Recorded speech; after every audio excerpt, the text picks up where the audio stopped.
अपने रिश्तेदारों से शादी मत करिए। अब क्यों नहीं करिए? रिश्तेदारियों के बीच शादी करने को लेकर के बहुत पहले से, क्योंकि हम पुरानी चीज़ें मानते हैं। तो हमारा अगर विवाह किसी से होगा, किसी लड़की से होगा, तो वो सांडिल्य गोत्र की नहीं होनी चाहिए। शादी तो एक बंधन है। बुआ या मामा कहीं लड़के लड़कियों से शादी करा दी जाती है, बुआ के बेटों से शायद हो जाती है। नमस्कार, आप देख रहे हैं भारत एक्सप्रेस और मैं हूं आपके साथ आंचल मित्तल। शादी एक बहुत ही सोच समझ कर करने वाला फैसला है, लेकिन इन दिनों जिस तरीके के मामले हमारे देश में आ रहे हैं, फिर चाहे वो सौरभ हत्याकांड हो या फिर अमित हत्याकांड हो, ये मामले जो हैं कहीं ना कहीं चौंकाने वाले। ऐसे में एक रिसर्च सामने आई है जिसमें ये खुलासा हुआ है कि इन दिनों हिंदुओं में खास तौर पर ये कोशिश की जा रही है कि शादी कहीं बाहर न कर अपने ही रिश्तेदारी में की जाए। हिंदुओं में वैसे तो शादी सिर्फ और सिर्फ अपनी कास्ट में ही होती है, लेकिन रिश्तेदारी में शादी की बात की जा रही है। ये एक नया खुलासा हुआ है जो कि काफ़ी ज़्यादा चौंका देने वाला है। इसी को लेकर आज हम बात करेंगे, जिसके लिए इस वक्त मेरे सहयोगी हरिशंकर जी मौजूद है, साथ ही उज्जवल भी मौजूद है। तो सबसे पहले मैं आपसे जानना चाहूँगी कि क्या ऐसा संभव है अगर हम धर्म के पहलू से देखें तो? देखिए, धर्म के पहलू से सही नहीं है, क्योंकि हिंदू धर्म में कहा जाता है कि अपने रिश्तेदारों से शादी मत करिए। अब क्यों नहीं करिए? उसके पीछे पुरानी परंपरा है, बहुत प्राचीन परंपरा है कि जैसे हमारे जो गोत्र हैं वो सांडिल्य है, मतलब हम ऋषि सांडिल्य के वंशज हैं। तो हमारा अगर विवाह किसी से होगा, किसी लड़की से होगा, तो वो सांडिल्य गोत्र की नहीं होनी चाहिए, वो किसी और गोत्र की होनी चाहिए। मतलब कश्यप की गोत्र की होनी चाहिए, भारद्वाज ऋषि वाले गोत्र की होनी चाहिए। तो ये इसके पीछे एक बड़ी वजह ये थी कि एक तो रिश्तेदारों में शादी नहीं होगी, और दूसरा ये कि ऋषि जो थे वो सब अलग अलग थे, सब में अलग अलग तेज था। कोई आयुर्वेद के विद्वान थे, तो कोई किसी और चीज़ के विद्वान थे। तो उसमें था कि दूसरे ऋषि के वंशज से शादी करने में ये होता था कि उनको लगता था कि जेनेटिक जो मिलन होता है, शादी तो एक बंधन है, तो जेनेटिक चीज़ों को मिलन करना, उसको जोड़ना, तो उसका प्राचीन काल से चलता आ रहा है, और यही अभी तक बहुत सारे जो सनातनी हैं उनमें फॉलो किया जाता है। दूसरा, अगर आप इस डॉक्टरी एंगल से अगर आप पूछती हैं कि इसमें मेडिकल साइंस के दृष्टिकोण से क्यों नहीं होना चाहिए, तो मेडिकल साइंस ये कहता है कि अगर कोई व्यक्ति है, उसके फैमिली में कोई जेनेटिक प्रॉब्लम है, जैसे बीपी की बीमारी है, चाहे शुगर है, चाहे कोई जेनेटिक प्रॉब्लम है, उसको लगातार कई पीढ़ियों दर पीढ़ी चली आ रही है, तो अगर वो दूसरे दूसरे उसमें जाएगा, दूसरे ख़ानदान में शादी करेगा, तो उसका क्या फ़ायदा होगा कि उसकी जो नई पीढ़ी होगी उसमें संभावना उसकी रहती तो है, लेकिन कम रहती है जेनेटिक बीमारियों की। तो मेडिकल साइंस ये कहता है। दूसरा है कि चूँकि ये लगातार आज की नहीं, बहुत पुरानी परंपरा है। अब देखिए, हमारे जितने ऋषि हुए, उसके बाद भगवान हुए, भगवान रामचंद्र जी जो थे, उनकी शादी कहाँ हुई? जनकपुर में हुई, जनक नंदिनी के साथ हुई। तो जब हमारे ईश्वर हैं, उनकी शादी, और इतना दूर, यहाँ आप अयोध्या से जनकपुर की दूरी मान लीजिए 1200-1300 किलोमीटर है, तो इतनी दूर हो रही है, दूसरे ख़ानदान में, दूसरे वंश में हो रही है। तो ऐसे ही हम लोग अब तक उसको फॉलो करते आ रहे हैं, लेकिन ये नई परंपरा बहुत दिनों से इसकी चर्चा हो रही थी, लेकिन इस तरह के मामले अब कुछ सामने आ रहे हैं कि अपने रिश्तेदारों के यहाँ लोग शादी कर रहे हैं। हालांकि इसके पीछे हमने आपको बताया कि बहुत सारे रीज़न हैं जो नहीं करने चाहिए, लेकिन अब लोगों को अवेयर तो किया जा सकता है, लेकिन रोका नहीं जा सकता है। उस पर कानूनी पहलू है। मुझे लगता है कि उज्जवल कानूनी पहलू पर अच्छा बताएंगे। तो जिस तरीके से हरिशंकर जी ने धार्मिक पहलू पे बात करी, साथ ही साइंटिफिक तरीके से भी उन्होंने बताया कि कैसे ये संभव नहीं है, क्योंकि हमारे हिंदुओं में भी बहन भाई बोलते हैं, तो उनमें शादी करना तो कहीं ना कहीं संभव नहीं माना जाएगा। लेकिन अगर कानूनी पहलू पे बात करें तो आपको क्या लगता है, ऐसा संभव है? कानूनी पहलू से बात करने से पहले आंचल, मैं आपको एक तो साइंटिफिक सर ने बता ही दिया है, जो जेनेटिक कोड का सबसे बड़ा फैक्टर होता है वो ये है।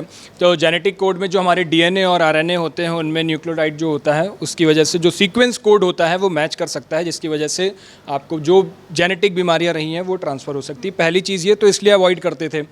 दूसरा, आप धार्मिक पहलू पर जाओगे तो याज्ञवल्क्य स्मृति है कि याज्ञवल्क्य स्मृति में रिश्तेदारियों के बीच शादी करने को लेकर के बहुत पहले से, क्योंकि हम पुरानी चीज़ें मानते हैं, अपने धर्म ग्रंथों को मानते हैं, और हिंदू पद्धति में शादी धर्म ग्रंथों के हिसाब से ही होती थी। ऐसा कहा जाता है कि सबसे पहली शादी जो हुई है वो शिव पार्वती की हुई है और इसीलिए पूरे परिवार के साथ उनकी पूजा की जाती है। तो जो भी संस्कार होते हैं वो शिव पार्वती के विवाह में जैसे संस्कार हुए थे वैसे ही हिंदू शादियाँ उसी पद्धति से होती हैं।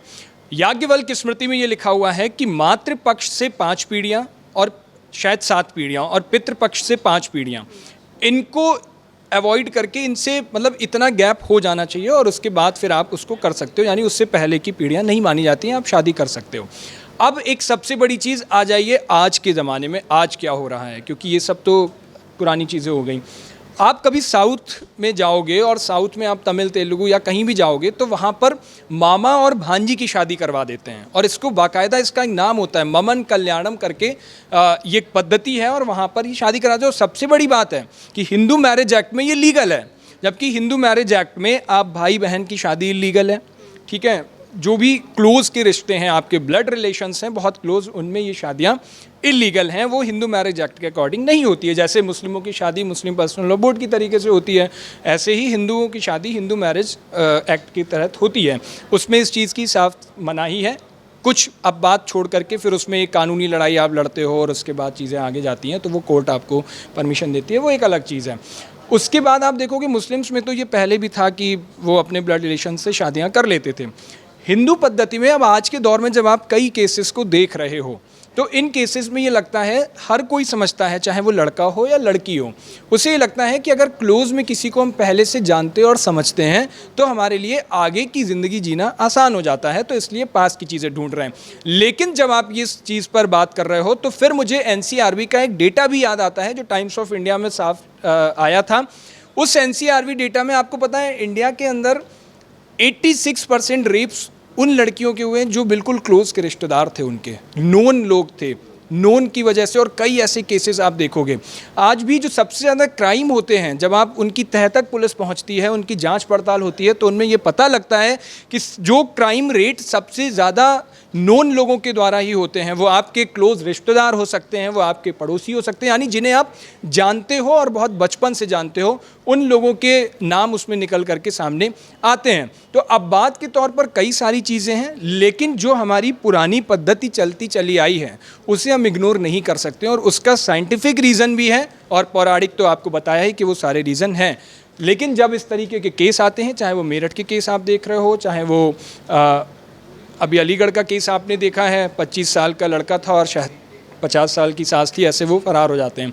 तो जब ये केस आते हैं तो लोग थोड़ा सा मॉडर्नाइज होने की कोशिश करते हैं और मॉडर्नाइज में उन्हें यह समझ में आता है कि हम किसी ऐसे व्यक्ति के साथ अपनी ज़िंदगी गुजर बसर कर सकते हैं जिनको हम पहले से जानते हो, उनकी अपब्रिंगिंग कैसी हुई होगी। लेकिन फिर मैं कहता हूँ, जैसा कि हम अभी इससे पहले एक डिस्कशन में चर्चा कर ही रहे थे, प्रवीण तिवारी सर थे हमारे साथ, कि अपराध जब करने को होता है तो वो मनोरोगी होता है, कमज़ोर दिमाग का होता है और उसके दिमाग में ये समझ में नहीं आ रहा होता है कि हम क्या कर रहे हैं। अगर वो ये समझ जाए कि हम क्या कर रहे हैं तो वो शायद उस अपराध की दुनिया में कभी एंटर ही नहीं होगा, क्योंकि हर किसी को पता है कि अपराध के बाद उसका अंजाम क्या होता है, सलाखों के पीछे जाना ही होता है। अभी तक कितने भी केसेस आप देखोगे, तो ये एक इसकी पूरी पटकथा है जो सामने साफ तौर पर निकल के आती है।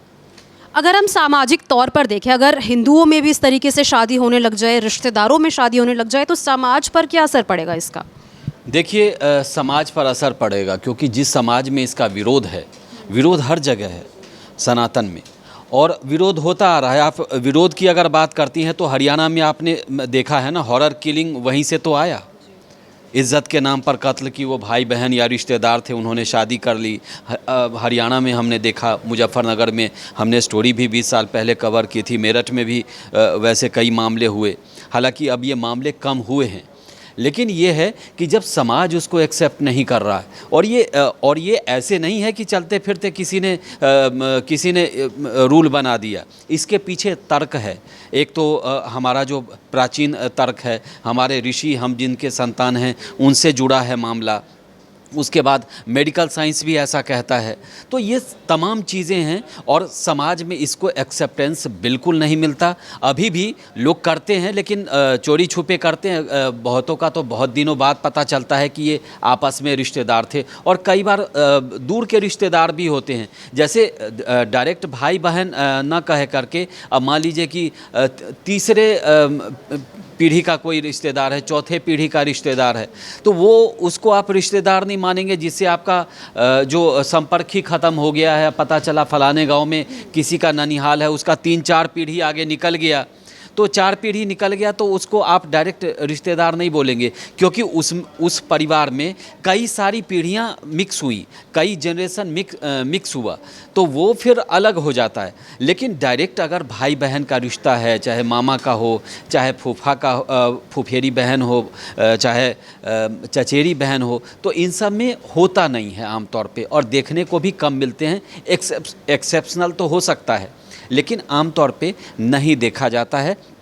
आज भी समाज में इसको स्वीकृति नहीं मिलती। लोग अच्छे दृष्टि से, ठीक है, किसी ने अगर शादी कर ली तो समाज में विरोध तो नहीं होगा, लेकिन आज भी अगर इस तरह की शादियां होती हैं तो लोग इसका विरोध करते हैं। मन ही मन करे, चाहे 5 लोगों के सामने करे, लेकिन विरोध ज़रूर होता है, और इसके पीछे रीज़न है और लोगों को समझना चाहिए। बाकी अब ट्रेंड किसी को कोई रोक नहीं सकता, लेकिन इन सब चीज़ों का ख्याल रखना चाहिए। जो भी इस तरह के स्टेप लेते हैं उनको समझना पड़ेगा। जिस तरीके से सनातन में संस्कृति है कि अरेंज्ड मैरिज ही सही मानी जाती है, तो क्या आपको लगता है जो ये मामले इन दिनों सामने आ रहे हैं, उनसे कहीं ना कहीं लोग भी लव मैरिजेस को बढ़ावा देंगे, क्योंकि उन्हें लगेगा कि जिन्हें जानते हैं उनसे शादी करना बेहतर है? नहीं, सनातन में अरेंज का तो कहीं नहीं लिखा है। भगवानों ने कहीं विवाह किया है। कहीं आप देखोगे सती और ये सब, और उसमें कृष्ण जी का तो पूरा जीवन आप देखोगे तो उसमें प्रेम विवाह, प्रेम के ऊपर ही है, उसमें प्रेम का तत्व समझाया गया है। तो हमारे तो जो आइडल रहे हैं, जो भगवान रहे हैं, उनमें से कईयों ने प्रेम विवाह किया है। तो उसमें आप सिर्फ अरेंज मैरिज का सनातन में कहीं कोई कॉन्सेप्ट नहीं है। सनातन में कॉन्सेप्ट है आप जो सारी चीज़ें जैसे गोत्र, गुण मिलान, इन सब चीज़ों का कॉन्सेप्ट है। लेकिन फिर भी आप देखोगे तो फिर एक बहस जब इस चीज़ों पे आती है तो फिर आती है कि राम और सीता का विवाह किसने करवाया था। गुरु वशिष्ठ ने कुंडली मिलवाई थी, 36 के 36 गुण मिले थे, लेकिन उनका जीवन देखिए कैसे कटा। कितने साल वनवास काटा, जगह जगह जंगलों में रहे। कोई ऐसा जीवन, कोई लड़की चाहेगी किसी अपने पति के साथ कि ऐसा जीवन जंगलों में रहे और रहे, और जबकि 36 के 36 गुण मिले थे। तो वो एक अपवाद अलग हो सकते हैं, लेकिन सनातन में जो मेन चीज़ें कही गई हैं वो गुण मिलान, कुंडली मिलान और इन सब चीज़ों से देखा जाता है। अब आप जिस रिश्तेदारों के बीच में शादियों की बात करी थी, उसमें सिर्फ भाई बहन का रिश्ता नहीं, और भाई बहन के रिश्ते में भी सिर्फ ब्लड रिलेशन का जो क्लोज होता है, जिसमें हेरिडिटी फीचर ना हो, हेरिडिटी कोई रोग ना हो, उसमें उन सारी चीज़ों को देखा जाता है। लेकिन कई जगह पे आप देखोगे कि बुआ या मामा कहीं लड़के लड़कियों से शादी करा दी जाती है, बुआ के बेटों से शायद हो जाती है। हमारे जो हिंदू कल्चर में कई जगहों पर ऐसा होता है, और साउथ का मैंने आपको एग्जांपल दिया ही था। उसमें बस जो हम कुछ संस्कृतियां निभाते हैं, जैसे हमारे यहाँ रक्षाबंधन का एक बड़ा पर्व होता है, उसमें ऐसा कहते हैं कि जब आप कलाई पर राखी बांध देते हो तो भाई बहन हो जाते हो। और हमारी संस्कृति में तो आप देखो, किसी भी आम लड़की से भी अगर राखी वो बांध देती है आपको, तो भाई बहन का रिश्ता वहीं से आप निभाने लगते हो। वो किसी भी कास्ट की हो, किसी भी जाति की हो, उससे फ़र्क नहीं पड़ता है। भाई दूज का पर्व होता है हमारे यहाँ, कई जगहों पर होली के बाद भी भाई दूज होती है, दिवाली के बाद भी भाई दूज होती है। तो उस भाई दूज में ऐसा कहते हैं कि अगर बहन ने तिलक कर दिया है उसमें, तो आप भाई बहन का संबंध निभाने लगते हो, चाहे वो किसी जाति की हो, आपकी अपनी सगी हो या ना हो। तो इन चीज़ों को, इन संस्कृतियों से बच कर के कई जगहों पर विवाह हो जाते हैं। और साउथ का सबसे बड़ा एग्जाम्पल है, साउथ में तो मामा और भांजी के बीच शादी करवा देते हैं। मवन कल्याणम उसका पूरा पर्व मनाया जाता है और बड़ी धूमधाम से उसको मनाते हैं, और उसकी एक्सेप्टेबिलिटी है। तो हमारे हिंदुस्तान की यही तो एक सबसे बड़ी खूबसूरती है। अलग अलग हर एक कदम पर आपको अलग बोलियां मिल जाएंगी, अलग भाषाएं मिल जाएंगी, अलग संस्कृतियां मिल जाएंगी, तीज त्यौहार अलग मिल जाएंगे। तो कई जगहों पर ये आपके लिए नया हो सकता है कि रिश्तेदारियों में लोग शादियां कर रहे हैं, क्रेज बढ़ रहा है। साउथ में बहुत पहले से ऐसा होता चला आ रहा है, और वहीं से अब पद्धति धीरे धीरे हम यहाँ पर अपना रहे हैं। और आगे ये तो एक लंबे वक्त के बाद रिसर्च का विषय होगा कि वो सक्सेसफुल हो रही हैं या नहीं हो रही हैं, लेकिन एक तरीके की चीज़ फॉलो करते रहने के बाद जो चेंजमेंट आता है, ये वही चेंजमेंट आपको आने को देख रहा है। जो आप आम तौर पर चीज़ें देख रहे हो उसका सब कुछ मिला जुला एक रूप अब आपको देखने को मिल रहा है, और ये बदलाव बहुत ज़रूरी है, वक्त के साथ आपको बदलना पड़ेगा, और यही आजकल हो रहा है। देखिए, इसमें एक चीज़ और मैं बताना चाहूँगा। हमने पूरी बात की कि हो रहा है, कहाँ हो रहा है, कैसे हो रहा है, लेकिन क्यों हो रहा है उसके पीछे भी रीज़न है। एक्चुअली जब आप किसी और दूसरे परिवार से बहू लाते हैं या अपनी बेटी को किसी और कुल ख़ानदान में शादी करते हैं, तो कई बार होता है कि या तो लड़की वाले या लड़के वाले लगता है कि वो ठगे गए। लड़के का ये अवगुण उनको पता नहीं चला, चाहे लड़की की कुछ कमियां थी, चाहे कुछ ये था जो उनको पता नहीं चला। समझ रही हैं? तो आम तौर पे होता है किसी के माध्यम से शादी तय होती है, शादी हो गई, उसके बाद आपस में रहने लगे। लेकिन आजकल ये भी समस्या आ रही है कि ज्योतिष में और उनके टिप्पणी तो उनकी आपस में मैच कर जाती है, लेकिन दिमाग नहीं मैच करता, मेंटालिटी मैच नहीं करता। इसीलिए लोग आजकल ये एक्सपेरिमेंट के तौर पर कर रहे हैं। कम से कम अगर बुआ की बेटी है, चाहे बुए का लड़का है, चाहे उससे दूर कोई चचेरा फुफेरा संबंध किसी से है, तो मतलब अलग परिवार लेकिन एक दूसरे को जानते हैं, तो उसमें प्रेफर करते हैं। और इसीलिए प्रेफर करते हैं कि लड़की को उन्होंने बचपन से देखा है, उसका स्वभाव जानती हैं, उसका व्यवहार जानती हैं, वो कैसे घर को चलाएगी, एक एक चीज़ उसको समझ में आता। अगर जॉब करती है तो किस तरह की नौकरी करती है। ऐसा तो नहीं है कि बता देगा कि लड़की इंजीनियर है, पता चला कि वो इंजीनियरिंग की पढ़ाई ही कर रही है। शादी में आमतौर पे ऐसा भी होता है, शादी के लिए लोग करते हैं, तो ये इसमें भी रहती है एक। अब इस पर एक परफेक्ट उदाहरण भी दे दूं। मेरे भी एक रिश्तेदार की शादी हो रही है, तो वो आपस में रिश्तेदार तो नहीं हैं, लेकिन वो एक दूसरे को जानते हैं। चूँकि एक ही मोहल्ले में रहते हैं, तो लड़का चूँकि वो विदेश में रहता है, जापान में इंजीनियर है, तो वो लड़की भी इंजीनियर है, लेकिन एक मोहल्ले में एक दूसरे को दोनों परिवार जानता है, तो उन्होंने तय कर दिया।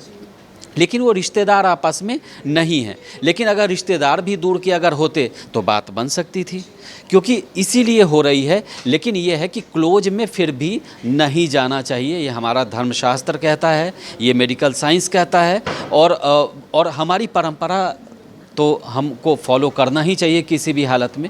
तो मुझे लगता है कि रीज़न भी यही है कि लोग चाहते हैं कि कम से कम दोनों परिवार, चाहे दोनों जो दूल्हा दुल्हन है, एक दूसरे को पहले से जाने, समझे बूझे। क्योंकि आजकल देखिए हिंदू फैमिली में भी बहुत सारे सेपरेट होने के मामले बहुत सारे आ रहे हैं। इसीलिए इसी से लोग डर के, चाहे इससे सबक लेते हुए ऐसा कर रहे हैं। लेकिन मेरी अगर उनको एक छोटी सी सलाह है कि क्लोज में ना जाएं। आप जान पहचान में करिए, दूर के रिश्तेदार में करिए, लेकिन क्लोज में मत करिए। अगर डायरेक्ट ब्लड रिलेशन है तो उसमें ना जाइए। हाँ, अगर उसमें अगर एक दो पीढ़ी अगर मिक्स हो गई है, जैसे परदादा से जुड़े हुए अगर रिश्ते हैं, तो वो कोई दिक्कत नहीं है, क्योंकि 3 पीढ़ियाँ आ गई ना, 3 DNA चेंज हो गया उसका, तो उसमें आप जा सकते हैं जी। तो ये मुद्दा बेशक से चर्चा का है, और कहीं ना कहीं इसको लेकर काफ़ी ज़्यादा सवाल भी उठ रहे हैं। लेकिन देखना ये होगा कि आखिरकार इस पर आगे चलकर क्या कुछ होता है, क्या सच में लोग अपनी ही रिश्तेदारी में शादी करने लगेंगे। इस पूरे मामले को लेकर आपकी क्या राय है, कमेंट बॉक्स में ज़रूर शेयर करें।